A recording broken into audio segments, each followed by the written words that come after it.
Les voy a dar a continuación una pequeña conferencia acerca de medicina personalizada y enfermedades genéticas, que es mi especialidad y es lo que nosotros estamos intentando ahora pues trabajar en nuestra querida institución. Vamos a comenzar con unas pequeñas definiciones, ¿no es cierto? Enfermedades genéticas. ¿Qué son las enfermedades genéticas? Las enfermedades de base genética son o constituyen un grupo de patologías extremadamente importantes, no solo por su incidencia o por su relativa frecuencia que pueden tener en diferentes regiones, sino que vale la pena pues recalcar el tipo de problemas que conllevan hacia el paciente directamente y por supuesto a su familia. Clínicamente, estas enfermedades genéticas van a comprometer la calidad de vida de los pacientes, van a generar discapacidad intelectual o física, tienen un carácter progresivo y condicionan al paciente por lo general a tener una mortalidad precoz. Las enfermedades raras, también conocidas como enfermedades huérfanas. Este término se ha venido acuñando en la última década, en los últimos 20 años, debido a que pues, estas patologías frecuentemente son abandonadas, inclusive por el área de salud, y es que al tener una relativa baja prevalencia, una relativa baja incidencia, pues no llaman tanto la atención como, por ejemplo, otro tipo de patologías que son altamente frecuentes, como el cáncer, como síndromes metabólicos, entre otras cosas. Las enfermedades raras y los síndromes genéticos van a tener alteración en uno o varios genes. Se les va a denominar raras debido a su baja incidencia y baja prevalencia, pero pues debido a los pocos estudios que tenemos en estas enfermedades, les hace responsables de una alta tasa de mortalidad, debido a la falta de una terapéutica adecuada y debido a la falta de un diagnóstico precoz o un diagnóstico oportuno. Una enfermedad, debemos recordar, que puede ser extremadamente rara en una región, pero puede ser muy común o bastante frecuente en otra región, hablando a nivel pues, geográfico, epidemiológico. En Ecuador existe una fundación que se llama Funedere, y esa fundación estima nuestra población es de aproximadamente 17 millones de habitantes. Esa fundación estima que en nuestro país existen aproximadamente 1 millón de personas que se encuentran afectadas por alguna enfermedad de índole genético. Y es que así, un famoso galeno ecuatoriano, el doctor Milton Gijón, médico pediatra genetista, uno de los primeros en el país,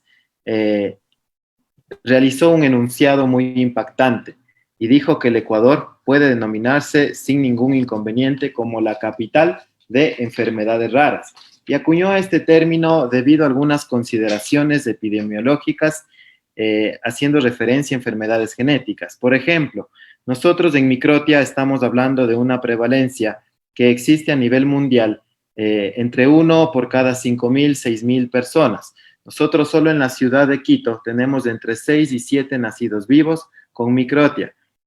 Otra consideración, el síndrome de Laron, que de pronto ustedes han escuchado. El síndrome de Laron, que es una alteración a nivel del factor de crecimiento insulínico que suele confundirse a veces con acondroplasia. El síndrome de Laron, pues a nivel mundial existen aproximadamente 400 casos y nosotros en nuestro país tenemos 300 casos. Un poquito más, se han hecho algunas investigaciones y pues esto se debe también, conociendo un poquito de historia, a la enorme migración que se dio en la Segunda Guerra Mundial de los judíos y precisamente pues esta patología es altamente frecuente en los judíos. Otro caso muy peculiar, la ictiosis. La ictiosis se presenta también en una frecuencia relativa entre 1 por cada 1.000 nacidos vivos a nivel mundial. En nuestro país y específicamente en la provincia de Manabí, nosotros tenemos de entre 5 a 7 casos por cada 1.000 nacidos vivos a nivel mundial. Entonces, estos datos son los que llaman la atención y en lo peculiar, pues, llaman la atención a todo el personal que está trabajando en este índole de medicina genética y medicina personalizada y medicina de precisión para intentar buscar la fisiopatología. Yo siempre comento de la fisiopatología molecular para ver qué es lo que está sucediendo y por qué se debe a esta alta incidencia, a esta alta prevalencia de estas enfermedades. Hablemos a nivel mundial, vamos a mencionar brevemente cuáles son las enfermedades raras más frecuentes, ¿sí? A nivel mundial. Tenemos la condroplasia, que presenta pues casos 1 por cada 25.000 personas. Tenemos el síndrome de Angelman, 1 por cada 15.000. El síndrome de Bardet-Biedl, 1 por cada 125.000. La esclerosis tuberosa, 1 por cada 6.000. La fenilcetonuria y la fibrosis quística, 1 por cada 10.000 personas. Entonces, ahora vamos a ver cómo está pues la patología en nuestro país. Nosotros, y yo ahí sí quiero hacer una especie de comercial, mencionando pues el enorme trabajo que están haciendo nuestros queridos estudiantes, nuestros grupos de investigación, los grupos de investigación tanto de farmacología como de investigación biomédica, en aras pues de generar nuevo conocimiento. Y esto precisamente sale de una investigación de nuestros estudiantes, analizando pues cuáles son las enfermedades genéticas, las enfermedades huérfanas más prevalentes en un cantón de la provincia del Cotopaxi, en Salcedo, en un periodo que abarcaba 5 años, desde el 2013 a 2017. Tenemos microtia, polidactila no especificada, malformaciones de la lengua, síndrome de Down, malformaciones de la boca, acondroplasia, etc. Acá nosotros hicimos un análisis y llama mucho la atención, por ejemplo, en este síndrome de Down no especificado, que la gran mayoría de los síndromes de Down no especificados, cuando se hizo una revisión minuciosa de las historias clínicas, hacen referencia a que es un síndrome de Down heredado. Y sí, el síndrome de Down puede ser heredado en una poquita proporción a nivel mundial. ¿Sí?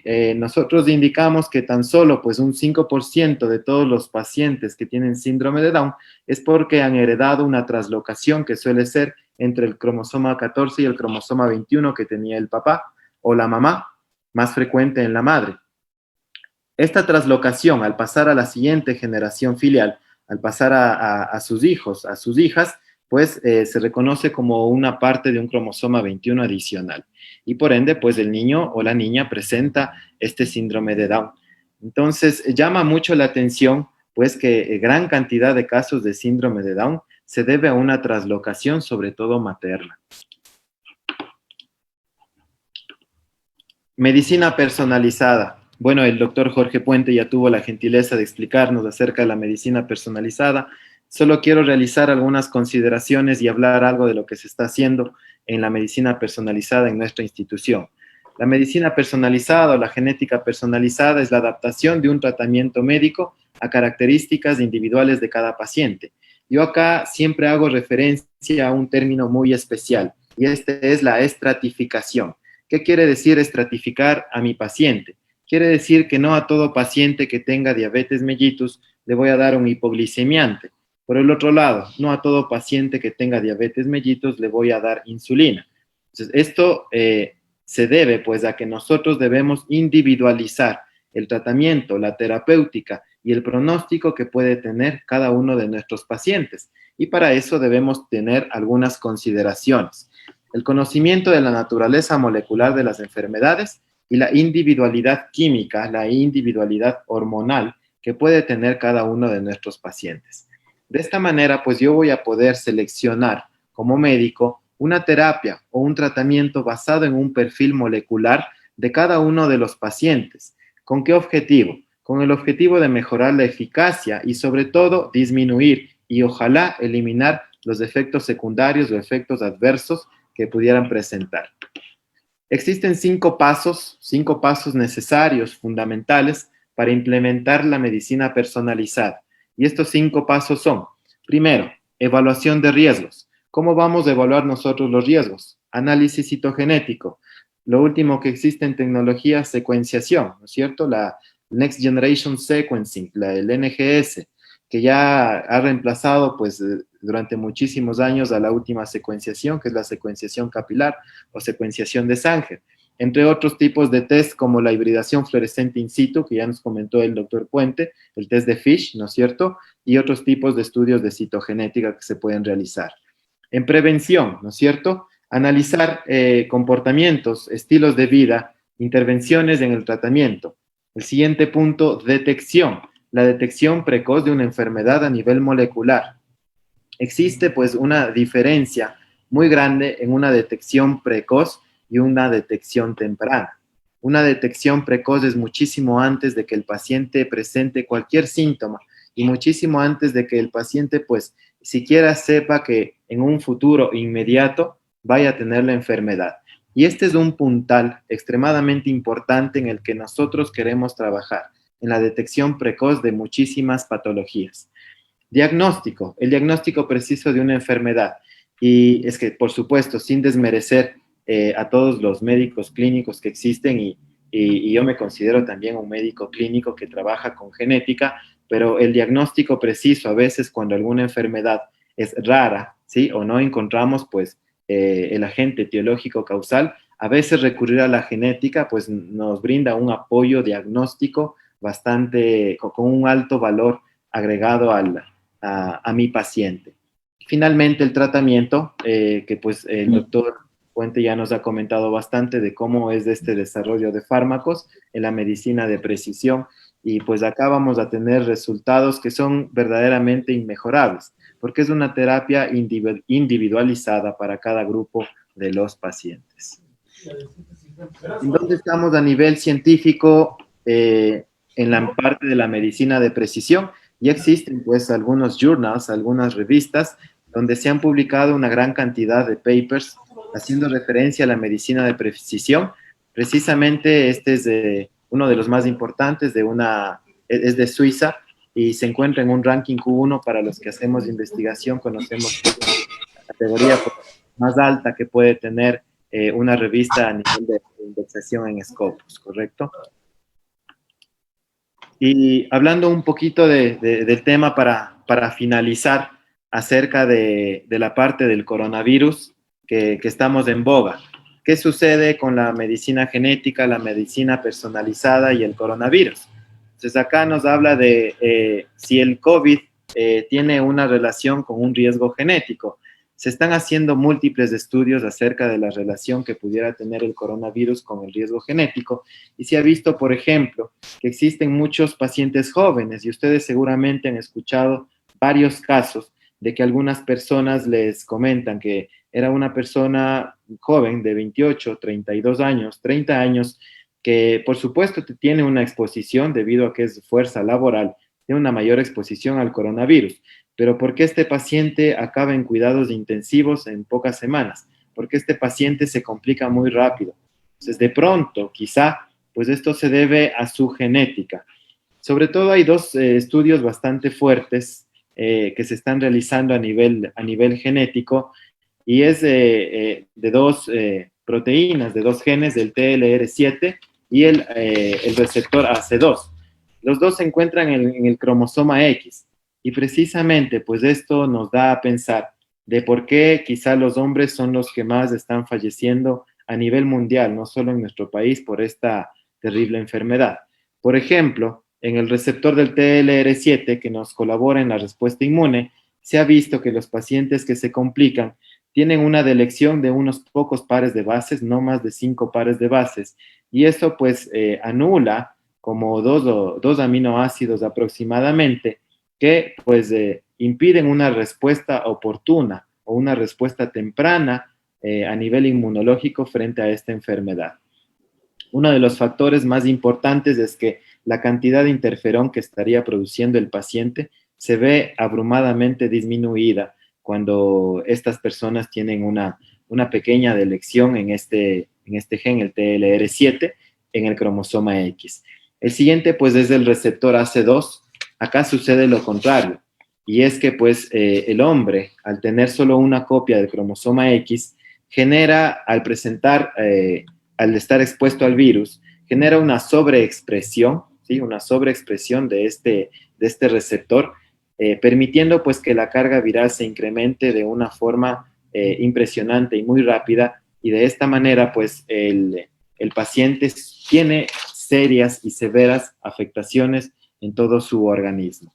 Al receptor AC2 se le está denominando como un receptor específico para el SARS-CoV-2.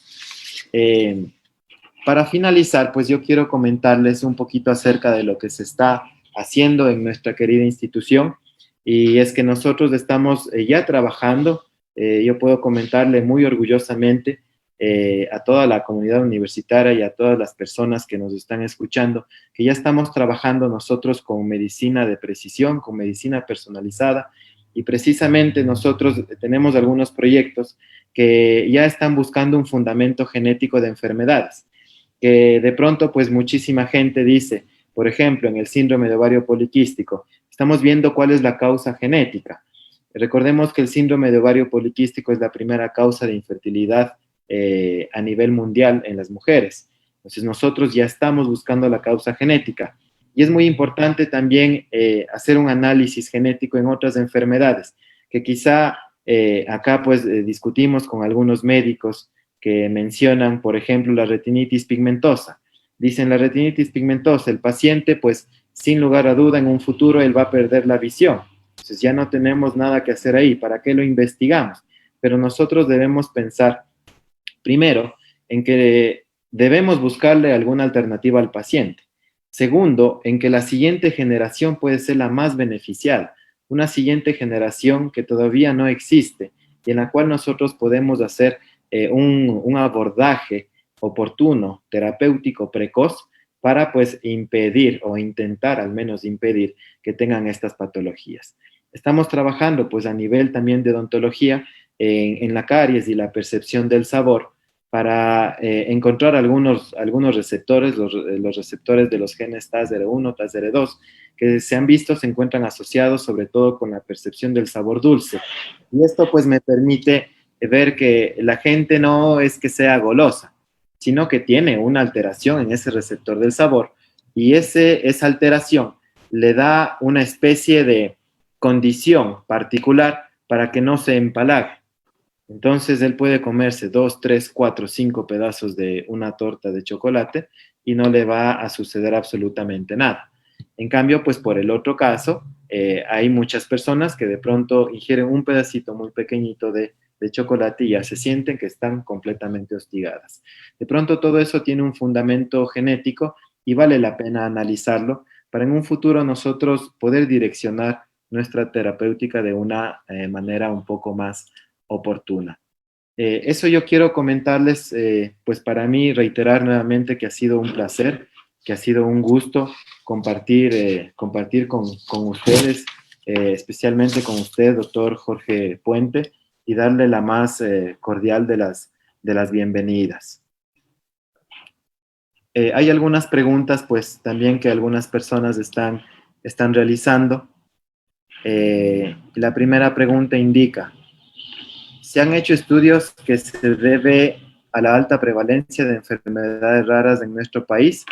Bueno, por el momento, quizá un abordaje más bien que lo ha hecho a nivel del Estado, del gobierno, fue esa misión que seguro todos la escucharon, que es la misión de la Manuelita Sáenz, que llegó pues a muchísimos lugares y ahí se pudo determinar que nosotros tenemos una gran cantidad de enfermedades genéticas, pero estudios así genéticos pues por el momento no se están realizando. El síndrome de Laron, por ejemplo, fue estudiado lastimosamente por extranjeros y esto nos ha sucedido varias ocasiones que muchísimos extranjeros pues han venido a hacer múltiples estudios y por supuesto que nosotros necesitamos de un apoyo internacional, pero ahí está pues la parte de la cooperación internacional que nosotros debemos tener y pues ahora tenemos la oportunidad con uno de los, probablemente de los mejores galenos que existe a nivel mundial, doctor Jorge Puente.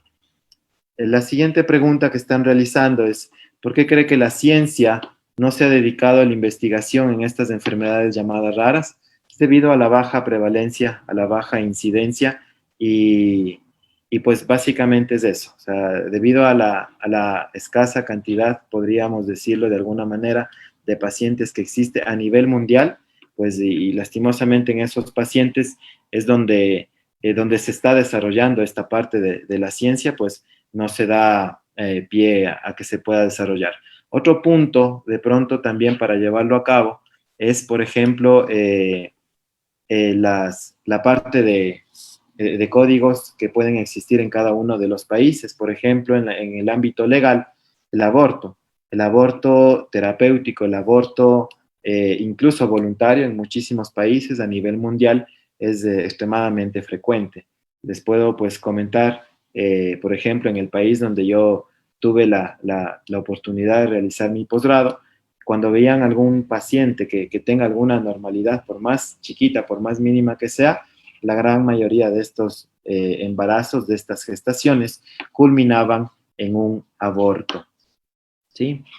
Una pregunta que hacen, ¿cómo Uniandes puede ser una universidad pionera en el estudio de enfermedades raras y cómo podría fomentar la medicina de precisión? Precisamente nosotros pues ya estamos trabajando al respecto, estamos ya, podemos decir orgullosamente que actualmente somos la única entidad público-privada que existe en el país y una de las pocas en Sudamérica que tiene un equipo que ya lo estamos por recibir, ya está en la ciudad de Quito, que es el PCR digital.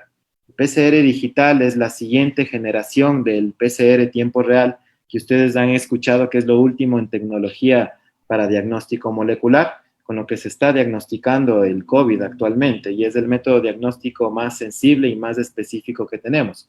En Uniandes, pues gracias al esfuerzo de nuestras autoridades, actualmente ya adquirimos un PCR digital y este equipo, sin lugar a duda, nos va a dar un giro completo para poder tener este protagonismo tan necesario que nos hace falta en el país frente al mundo para dar un pie adelante en la parte de medicina de precisión y enfermedades genéticas.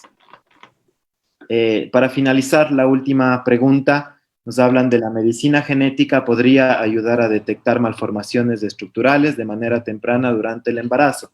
Por supuesto que sí, precisamente ese es uno de los proyectos a futuro que nosotros tenemos en nuestra institución y es que nosotros queremos desarrollar tecnología con este PCR digital para a través de una manera no invasiva poder obtener el material genético fetal del producto y poder hacer todos los análisis que consideremos oportunos y lo más importante de esto, que sea a un costo accesible para toda la comunidad.